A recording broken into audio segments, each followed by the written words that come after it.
बिस्मिल्लाहिर्रहमानिर्रहीम, अस्सलाम वालेकुम। इमरान खान साहब ने अपनी गलतियों से सीखा है। जिस तरह वो कहते हैं कि शिकस्त के बाद ये देखना चाहिए, एनालाइज करना चाहिए कि क्या वजह हुई, और फिर हारता वो है जो हार मान ले। जो शिकस्त खुर्दा हो जाए वो हारता है, लेकिन जो अपनी हार से सीखता है, जो सोचता है कि मैंने आगे बढ़ना है और मैंने दोबारा जीतना है, तो फिर उसका रास्ता कोई नहीं रोक सकता। इमरान खान साहब को किस तरह से इक़्तिदार से अलग किया गया, सिंध हाउस में क्या हुआ, किस तरह से ज़मीर खरीदे गए, करोड़ों की बोलियां लगीं। उससे पहले सेनेट में इमरान खान साहब ने देखा था, वो इलेक्शन कमीशन जाते रहे लेकिन बात नहीं बनी थी। और उसके बाद फिर सिंध हाउस में भी उन्होंने बड़ी कोशिश की, अदालत का भी रुख इख्तियार किया, लेकिन बात नहीं बनी थी। और फिर इस तरह से उनसे इक़्तिदार छीन लिया गया, इत्तेहादी भी फिर भाग गए। जिस तरह भी ये सारा कुछ हुआ आपके सामने है। लेकिन इस दफ़ा क्या हुआ, इमरान खान साहब ने पहले से ही तैयारी कर रखी थी। उन्होंने देखा था कि किस तरह उनको इक़्तिदार से निकाला गया, किस तरह यहाँ बोरियों के मुंह खोले गए, और फिर वो अदालत भी गए, इलेक्शन कमीशन भी गए, तो बात नहीं बनी। अब इमरान खान साहब ने जिस तरह ज़िमनी इलेक्शन में पूरा एक, आपने देखा, इलेक्शन सेल बनाया हुआ था, नौजवानों को मुतहरिक किया हुआ था, हर पोलिंग स्टेशन पर आप देखिए इनके लोग मौजूद थे, फिर पूरी तरह से तैयारी के साथ थे कि धांधली नहीं होने देनी। और फिर इलेक्शन कमीशन पर आपने देखा कि मुसलसल तनकीद की गई, चीफ इलेक्शन कमिश्नर पर तनकीद की गई, कभी एक्स और वाई का जिक्र किया गया कि धांधली की कोशिश हो रही है, प्री पोल रिंग हो रही है, हम इसको नहीं मानेंगे। इलेक्शन डे पर अगर ये हुआ तो बहुत फिर नुकसान होगा, बड़े मसले होंगे। फिर भी उन्होंने कहा जी इतनी रिगिंग हुई, लेकिन लोग बहुत ज़्यादा निकल आए थे, लोग इतनी बड़ी तादाद में निकल आए कि फिर ये जो रिगिंग का सारा प्लान था, यानी आपने देख लिया जहां तो वोटों का फर्क कम था वहां तो कुछ गेम चल गई, लेकिन उसके अलावा जहां 30-30 हज़ार, 15-20 हज़ार, 10 हज़ार से ज़्यादा वोटों का फर्क हो तो बड़ा मुश्किल हो गया।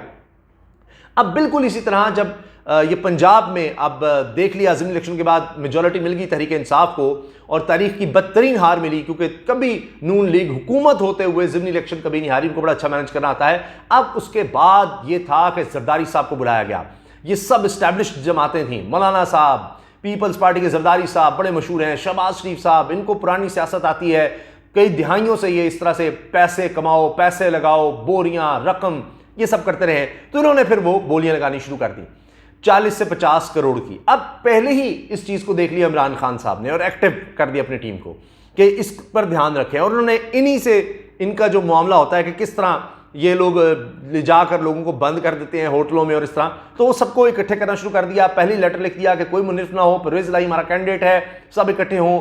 उधर से आप देख लीजिए कि शामिल कुरैशी साहब ने मुलाकात की परवेज़ इलाही से आके और कहा कि ये चौधरी शुजात साहब से बार बार जरदारी मिल रहा है, लालच बढ़ाता चला जाएगा, लालच बढ़ाता चला जाएगा, तो ये मामला ख़तरनाक हो सकता है, गलत लोगों को तासुर जाएगा। पहले भी यही हुआ था, मुलाकातें कर करके कहीं ना कहीं दिखाया कि बस ये इमरान खान जा रहा है और फिर गेम डाली, तो ये नहीं होना चाहिए। शामिल कुरैशी ने इससे भी आगाह कर दिया परवेज़ इलाही को।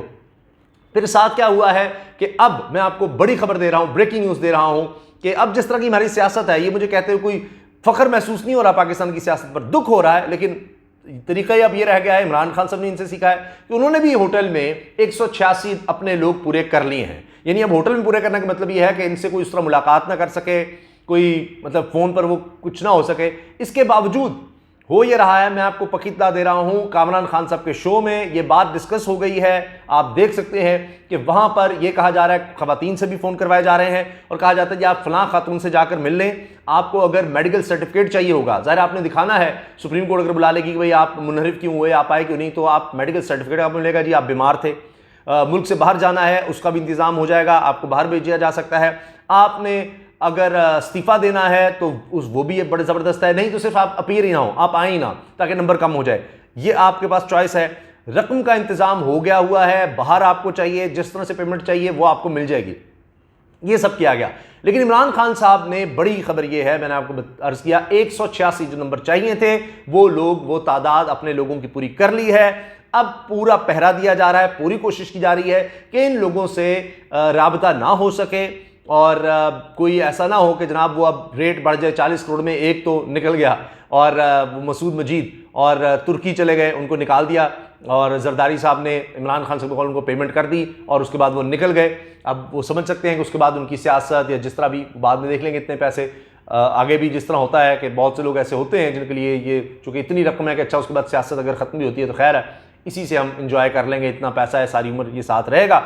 बहरहाल, लेकिन अब इसमें मुश्किल मज़ीद बढ़ गई है क्योंकि अब इमरान खान साहब ने पहले ही कौम को आगाह कर दिया, नौजवानों को, अपने लोगों को मोटिवेट कर दिया, एहतजाज शुरू हो गया, लिबर्टी मार्केट में फिर लोग आ गए कि हमने नोटों की सियासत नहीं होने देनी, ये नोटों की बोरियों की सियासत नहीं होने देनी। और फिर मीडिया में इस चीज़ को इतना हाईलाइट कर दिया गया, इतना डिस्कस हुआ कि फौरन से ये सब लोग बैकफुट पर चले गए। अगरचे इससे फर्क नहीं पड़ता, क्योंकि आपने देखा बड़ा शोर मचा, सिंध हाउस में जाकर इंटरव्यूज भी करवाए गए, तो क्या हो गया, इमरान खान फिर भी निकल गए।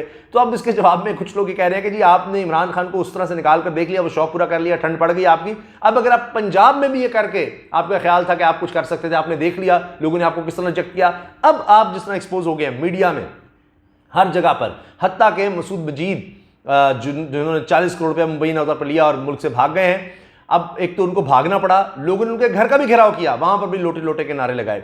तो ये इमरान खान साहब ने पहले से जिस तरह से देख लिया, मनसूबाबंदी कर ली, खुद वो लाहौर आ रहे हैं, लाहौर का उन्होंने कह दिया और खुद आकर यहाँ बैठेंगे, तो उससे भी एक इम्पैक्ट पड़ता है कि इमरान खान बैठा हुआ है, वो छोड़ेगा नहीं, एक दफ़ा हम निकल जाएंगे तो देखें पहले लोटों का क्या हाल हुआ है, तो ये बड़ा हमारे लिए मसला बन जाएगा। और वो वाकई आहिस्ता आहिस्ता सोशल बाइकआउट की तरफ बात जा रही है।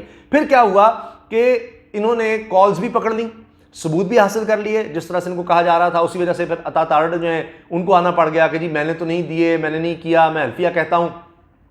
और ज़ाहिर तहरीक इंसाफ तो कह रही है जरदारी साहब ने दिए, लेकिन बहरहाल वो कह रहे हैं जी मैंने नहीं दिए, और वो तो इस्तीफ़ा दिया हुआ उन्होंने 3 अप्रैल का। मज़े की बात है कि इस्तीफ़ा इनको देकर गए हैं, ना स्पीकर को दिया, ना अपनी जमात तहरीक इंसाफ को दिया। मसूद मजीद ने इस्तीफ़ा किसको दिया, नून लीग को, अता तारड़ के पास दे दिया, और वो भी 3 अप्रैल का। यानी हो सकता है अभी लिखकर 3 अप्रैल की डेट डाल दी होगी, जी हम तो पुराने चले गए।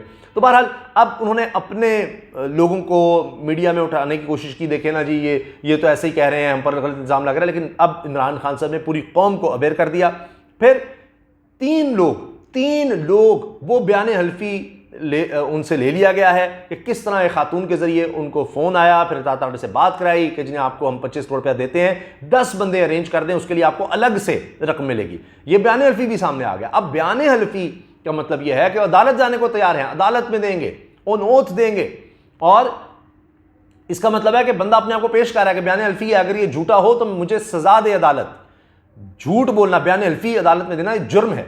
तो अब इससे भी उन्होंने ज़ाहिर है अपना केस भी मजबूत कर लिया और इनको बैकफुट पे कर दिया है। तो इमरान खान साहब खुद मैदान में उतरे हैं, हत्ता कि उन्होंने इतना प्रेशर क्रिएट कर दिया, वो कहते हैं जी राना सनाउल्लाह हो, खासतौर पर इमरान खान साहब ने जरदारी साहब का नाम लिया कि इसको तो गिरफ्तार होना चाहिए, क्योंकि ये सिर्फ हमारी सियासत को ही जहर आलूदनी करे, हमारी अखलाकियात भी तबाह कर रहे हैं कि जनाब यहाँ पर दौलत, पैसा, यही सब कुछ है, और ज़मीर ख़रीदो, और यही सियासत रह गई है पाकिस्तान में। तो ये माजी में ये एक दूसरे के पर इल्ज़ामात लगाते रहे। नून लीग इसी तरह से जरदारी साहब यानी पीपल्स पार्टी की गवर्नमेंट गिराने की कोशिश करती थी माजी में, वो IGI का भी सबके सामने है। और फिर क्या किया, जरदारी साहब ने अपनी हुकूमत बचाने के लिए भी पैसा लगाया। अब इमरान खान साहब के पास ये ऑप्शन है, पहले भी था। उस वक्त भी शेख रशीद ने कहा जी मुझे अगर कह दे इमरान खान, अगर करोड़ों रुपया हम भी लगा दें तो ये हुकूमत नहीं गिर सकती, वफाकी हुकूमत। लेकिन इमरान खान साहब ने कहा कि नहीं, मैं उसूलों पर सौदा नहीं कर सकता, हुकूमत जाती है जाए। वो हुकूमत चली गई, इमरान खान साहब ने वो रकम नहीं दी, दूसरी तरफ से रकम आ गई।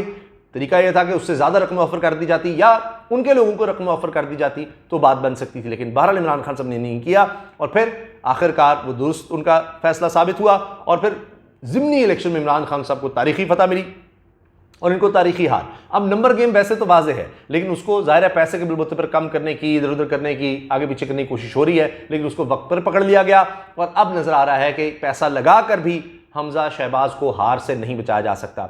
ना सिर्फ हमजा शहबाज को हार से नहीं बचाया जा सकता, अब ये हुकूमत भी नहीं बच सकेगी। वही बात जो इनको खौफ था कि जनाब अब पंजाब में हुकूमत नहीं रहेगी, तो फवाद चौधरी पहले ही कह रहे हैं कि जी पंजाब और उधर से खैबर पख्तूनख्वा दोनों में तहरीक इंसाफ की हुकूमत आ जाएगी, तो शहबाज शरीफ किधर निकलेंगे। और उसके बाद फिर जनाब एहतसाब शुरू हो जाएगा 25 मई पर। जिस तरह से निहत्ते मासूम बच्चों पर, औरतों पर आंसू गैस की शैलिंग, चादर चार दीवारी पर माल की गई, हमारा एहतसाब शुरू हो जाएगा। ये उससे बचता मामला नज़र नहीं आ रहा, और उसके बाद फिर शहबाज शरीफ साहब के लिए मुश्किल हो जाएगी। तो ये खेल इख्तिताम की जानिब नज़र आ रहा है, और ये पैसा लगाकर, ये जोड़ तोड़ करके भी वो एक जरदारी सब पर भारी नहीं बन सके, नून लीग पर भारी बनते चले जा रहे हैं। अब वो जो बातें वैसे कहीं कहीं होती थी, इल्ज़ामात लगते थे, अब वो सबूतों के साथ सामने आने लग गए हैं, वो रकम के और वो सारी कहानी, और उससे ही एक्सपोज होकर रह गए हैं। इनके लिए एक नया मसला बन गया है। अब हाल ये हो गया है, फवाद चौधरी साहब ने यहाँ तक कह दिया कि बलूचिस्तान आवामी पार्टी के 50% लोग वापस आने को तैयार हैं। तो अब वापसी के लिए सब बातें कर रहे हैं और सब आना चाह रहे हैं, लेकिन बात नहीं बनी। और इमरान खान साहब ने बड़े तरीके से और माजी से सबक सीखते हुए इनकी सियासी जो चालें थी उनको नाकाम बना दिया, अपने बंदे पहले ही होटल में जाकर पूरे कर दिए, वहीं से उनको लाया जाएगा। हाँ, अब ये हंगामा राय की कोशिश होगी, बहुत कुछ करने की कोशिश की जाएगी कि किस तरह से वोटिंग ही ना हो सके। और ये 188 इनके बंदे बनते हैं, 2 इस तरह से काम हुए। एक तो डिप्टी स्पीकर पंजाब असम्बली, वो पहले ही नून लीग की तरफ जा चुके हैं, आपको पता ही है, दोस्त मजारी साहब, वो तो पहले मुनर्रिफ हो गए। और एक जो मसूद मजीद जो तुर्की भाग गए हैं 40 करोड़ के बाद लेकर, तो ये 2 लोग कम हैं, वरना 188 इनका नंबर पूरा होना था। और 2 बंदे कब बाकी 186 हैं। अब नून लीग के 2 लोग पहले ही इस्तीफा दे चुके हैं, उनके 2 लोग वहां से कम हैं, तो इनको ज़रूरत थी कम बेश कोई 10 बंदे खरीदने की, लेकिन अभी तक सिर्फ 1 बंदा खरीदा गया, बाकी 186 पूरे हो गए हैं। बहुत मुश्किल है कि इन 186 में से किसी से रब्ता करके और उसको बड़ी रकम दी जा सके, क्योंकि उनको जब बरह रास्त वहाँ लाया जाएगा तो वहाँ पर हंगामा राय की ज़रूर कोशिश होगी। लेकिन वहाँ भी एक मसला बहुत बड़ा ये है कि पहले ही राना सनाउल्लाह को हाई कोर्ट में तलब कर लिया गया है कि जी 5-7 लोग हम गायब कर देंगे उस पर, और सुप्रीम कोर्ट में तहरीक इंसाफ चली गई है, परवेज़ इलाही साहब चले गए राना सनाउल्लाह के खिलाफ। तो वहाँ पर भी क्योंकि सुप्रीम कोर्ट के अहकाम आते हैं, 22 जुलाई को इलेक्शन होना है, तो सुप्रीम कोर्ट भी इस चीज़ को देख रही होगी उसके अहकाम की हुकूमतुली ना हो। तो हर लिहाज से जनाब ये हुकूमत फंस चुकी है। बहुत कोशिश के बावजूद भी शहबाज शरीफ साहब अपने बेटे की वज़ारत आला को, अपनी हुकूमत को बचाते हुए नज़र नहीं आ रहे। जरदारी साहब की मदद के बावजूद करोड़ों अरबों रुपया लगा कर भी ये खेल बनता नज़र नहीं आ रहा। तो ये सारी इन्वेस्टमेंट ज़ाया होती नज़र आ रही है। और सबसे बढ़कर ये कि अवाम में जो अवेयरनेस आ गई है, सब लोगों के सामने ये सारा खेल खुल कर सामने आ गया है। इससे और ज़्यादा बर्बादी होगी इस हुकूमत की, जिसको पहले इंपोर्टेड हुकूमत कहा जा रहा है, पैसे की बलबूत पर जो चलती है, उसकी और ज़्यादा रुसवाई होगी। सारी जमातों की रुसवाई होगी कि देखें किस तरह से रकम और पैसा ये सब कुछ करते हैं और फिर आकर पैसा बनाते हैं। इसीलिए अवाम के लिए कुछ नहीं करते, मुल्क के लिए कुछ नहीं करते, सिर्फ इक़्तिदार लेते हैं रकम बनाने के लिए, पैसा बनाने के लिए, और मज़ीद पैसा बनाकर फिर ये इलेक्शन में लगाकर दोबारा इलेक्शन जीतने की कोशिश करते हैं। ये मुल्क में कब तक होता रहेगा? तो ये इस वजह से भी इनको बहुत बहुत बहुत ज़्यादा नुकसान होगा। अल्लाह हाफ़िज़।